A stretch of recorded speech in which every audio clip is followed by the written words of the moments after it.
توی این قسمت من میخوام که درباره انتخاب موضوعات، نحوه سیو کردن فایل و کار با موس رو بهتون آموزش بدم. توی قسمت قبلی درباره یونیت صحبت کرده بودم و امروز هم دوباره بهش میپردازم تا مشکلاتتون برطرف بشه.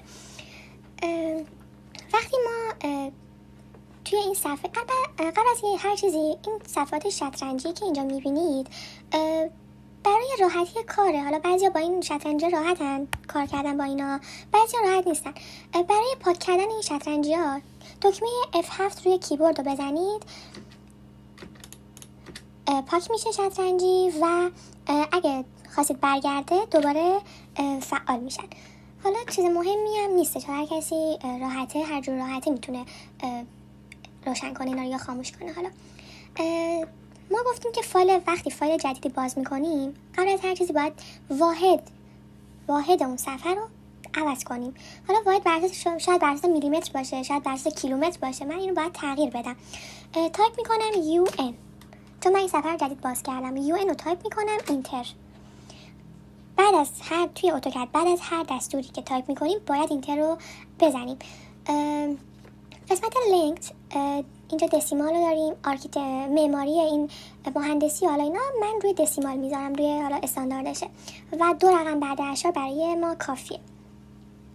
اینجا هم که حالا درجه بر اساس رادیان و نمیدونم گرید و ایناست که همون پیش‌فرضش اوکیه و مقیاس رو هم روی متر قرار میدم، اینو که تو قسمت قبلی بهتون گفتم. حالا سانتیمتر یکی من میخواد با سانتیمتر کار کنه، میلیمتر، ولی استاندارد و راحتی کار متر بهتره. حالا درجات دیگه هم داره، مثلا کیلومتر داره، مایل داره، یاردز داره. حالا ما با متر کار کنیم. بعد اوکی رو میزنم. وقتی توی یه شکل میکشم که راحت تر بتونم براتون توضیح بدم.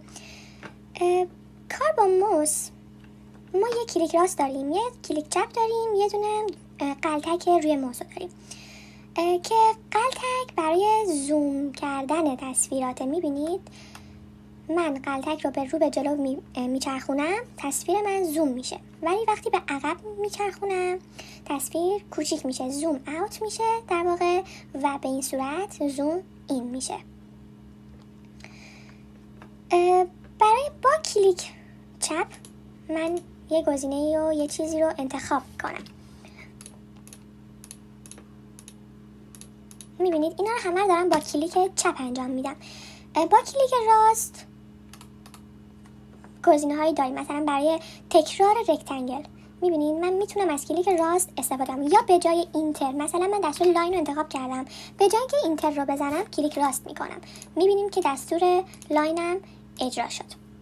گزینه دکمه اسکیپ رو میزنم بره بیرون. پس کار با موس به این صورت هستش، چون در اتوکد بیشترین کاربرد رو داره، یعنی ما بیشترین کار رو با موس انجام میدیم، زوم میکنیم، بزرگ میکنیم تصویر رو. و اینکه صفحه، مثلا من الان اینجا هستم، میخوام که بیام روی این شکلم، کلا تصویر رو بیارم روی این صفحه. قلتک رو فشار میدم و موس رو جابجا میکنم و میارم روی تصویری که کشیدم، نه شکلی که کشیدم، و زوم این، زوم اوت، زوم این، زوم اوت. تکرار میکنم، زوم این به سمت جلو میچرخونم، زوم اوت به سمت عقب.